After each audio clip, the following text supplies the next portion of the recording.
കദംബമൂലേ ക്രീഡന്തം വൃന്ദാവന നിവേശനം പദ്മാസനസ്ഥിതം വന്ദേ വേണും ഗായന്തമച്യുതം. ഓം നമോ നാരായണായ.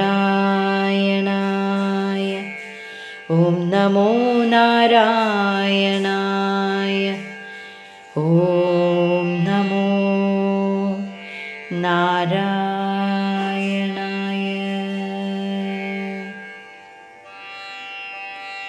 കദംബവൃക്ഷത്തിൻ്റെ ചുവട്ടിൽ ചമ്രം പടിഞ്ഞിരുന്ന് ഓടക്കുഴലൂതി രസിക്കുന്ന ഭഗവാൻ ശ്രീകൃഷ്ണനെ ഇവിടെ കവി വർണ്ണിക്കുകയാണ്. വൃന്ദാവനത്തിൽ കടമ്പുമരത്തിൻ്റെ ചുവട്ടിൽ ചമ്രം പടിഞ്ഞിരുന്ന് ഓടക്കുഴലൂതി രസിക്കുന്ന സാക്ഷാൽ ശ്രീകൃഷ്ണനെ ഞാൻ എപ്പോഴും വന്ദിക്കുന്നു. ഹരേ കൃഷ്ണ.